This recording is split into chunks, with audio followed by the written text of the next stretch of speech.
Hello everyone, welcome back to knowledge A to Z. Knowledge A to জেডে তোমাদের সবাইকে স্বাগত জানাই।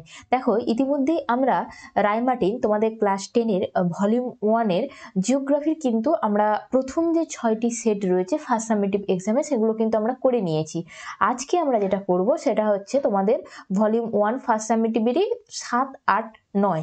ঠিক আছে, আজকে আমরা 3টে স্কুল করব। দেখো, যেটার পেজ নম্বর রয়েছে 264 থেকে 265। ঠিক আছে, মানে এই দুটো পেজের মধ্যে এই 7, 8, 9 কিন্তু রয়েছে। আজকের ভিডিওতে আমরা এইগুলো আলোচনা করব, শুধুমাত্র আলোচনা করব তোমাদের বিভাগ খ, কারণ এমসিকিউ যে বিভাগ ক রয়েছে ওটা তোমাদের উত্তর করেই দেওয়া রয়েছে, তাই ওই প্রশ্নগুলো অযথা আলোচনা করব না, শুধুমাত্র বিভাগ খটা আমি করিয়ে দেব।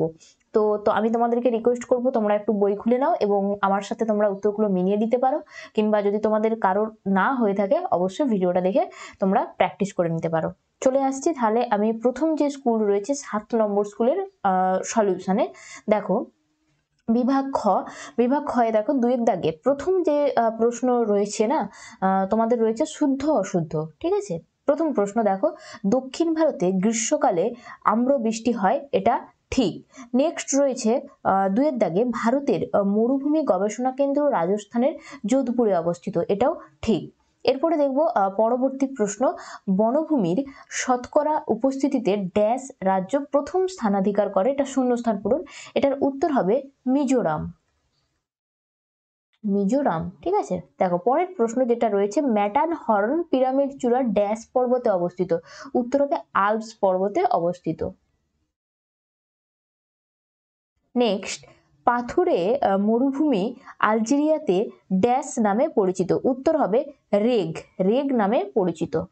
নেক্সট দেখো 2-এর দাগে 3-এ তোমাদের রয়েছে একটি শব্দে উত্তর দাও।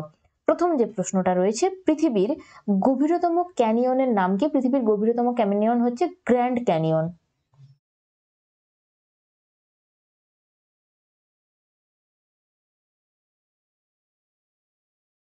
নেক্সট, ইনসেলবার্গ শব্দটি প্রথম কে ব্যবহার করেন? দ্বিতীয় প্রশ্ন, এটার উত্তর হবে বোনহার্ট।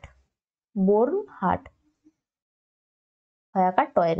নেক্সট, ভারতের উচ্চতম গিরিপথের নাম, এটা হবে মান বা ডুংরিলা। মানা বা লিখতে পারো ডুংরিলা। ঠিক আছে, তো এটা তোমাদের ছিল 7 নম্বর স্কুল, এটা ছিল 7 নম্বর স্কুল। নেক্সট যাব আমরা 8 নম্বর স্কুল। দেখো, 8 নম্বর স্কুলে প্রথমে রয়েছে 2-এর দাগের 1-এ শুদ্ধ অশুদ্ধ লেখো। দেখো, প্রথম যে প্রশ্নটা রয়েছে তার উত্তর হবে, প্রথম প্রশ্ন দেখো, মরু অঞ্চলে শুষ্ক নদীখাতকে ক্যানিয়ন বলে, এটা ভুল। মরু অঞ্চলের শুষ্ক নদীখাতকে ক্যানিয়ন বলে না, ওয়াদি বলে, ওয়াদি বলে। ঠিক আছে, নেক্সট, উত্তর পশ্চিম ভারতে একটি স্থানীয় বায়ু হলো আঁধি। ঠিক আছে এটা। এরপরে দেখবো আমরা পরবর্তী 2-এর দাগে 2-এ রয়েছে শূন্যস্থান পূরণ। দেখো, প্রথম প্রশ্ন যেটা রয়েছে, ভারতের সাধারণত ড্যাশটি পদ্ধতিতে ক্ষয়কার্য হয়, বা সাধারণত 3টি পদ্ধতিতে ক্ষয়কার্য হয়। ঠিক আছে, নেক্সট, নদীর গতিবেগ দ্বিগুণ বেড়ে গেলে তার বহন ক্ষমতা কত বৃদ্ধি পায়? 64 গুণ কিংবা 2 টু দি পাওয়ার 6 গুণ। ঠিক আছে, হয় লেখো 64 গুণ, না হলে লিখতে পারো 2 টু দি পাওয়ার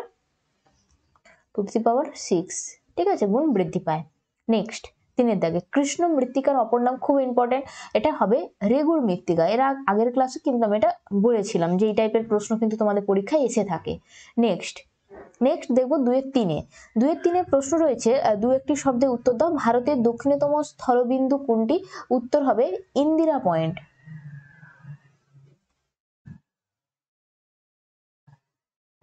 নেক্সট, ধ্রিয়ান কি? মরু অঞ্চলে চলমান বালিয়াড়িকে বলা হয় ধ্রিয়ান। ঠিক আছে, চলমান বালিয়াড়ি, তোমরা কিন্তু পুরোটা লিখবে, বালিয়াড়িকে বলা হয় ধ্রিয়ান। নেক্সট, ভারতের দীর্ঘতম অন্তর্বাহিনী নদী কোনটি? উত্তর হবে লুনি। এটা তোমাদের ছিল কত নম্বর যেন? এটা ছিল তোমাদের 8 নম্বর। ঠিক আছে, এটা হচ্ছে 8 নম্বর। নেক্সট দেখবো আমরা কত নম্বর? 9 নম্বর।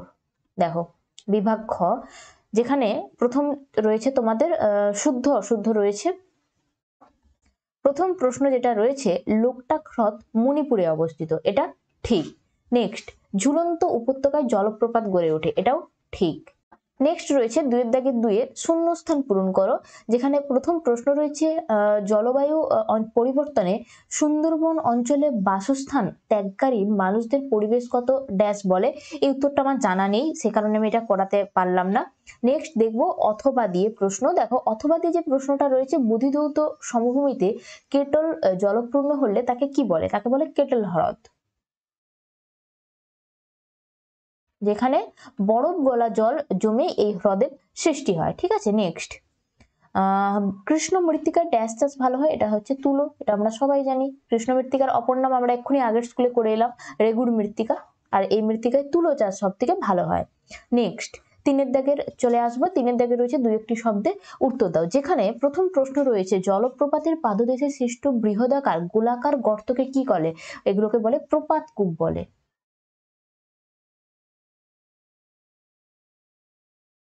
নেক্সট 2-এর দাগে ভারতের নদীর তীরবর্তী নবীন পলি গঠিত পলিমাটি কি নামে পরিচিত? উত্তর হবে খাদার। নেক্সট অথবা দিয়ে প্রশ্ন রয়েছে, ভারতের কোন নদীকে বৃদ্ধ গঙ্গা বলা হয়? এটা হবে গোদাবরী। নেক্সট এরপর চলে আসবো 2-এর দাগে 4-এ রয়েছে বাম দিকের সঙ্গে ডান দিকগুলি মিলিয়ে লেখো। দেখো প্রথমে রয়েছে পুঞ্জিত ক্ষয়, এপাশে রয়েছে সম্বর হ্রদ, এটা তো লবণাক্ত হ্রদ আমরা জানি। আর এপাশে রয়েছে রাজস্থান ধায়া মাধ্যাকর্ষণ শক্তি। দেখো পুঞ্জিত ক্ষয় কি? মাধ্যাকর্ষণ শক্তি, এটা তো আমরা জানি, তার মানে 3। আর সম্বর হ্রদ হচ্ছে রাজস্থান। ঠিক আছে। তো এই ছিল তোমাদের আজকের ভিডিওতে 7, 8, 9 এই 3টে পেজ রায়মার্টিন প্রশ্নবিচিত্রা তার সমাধান।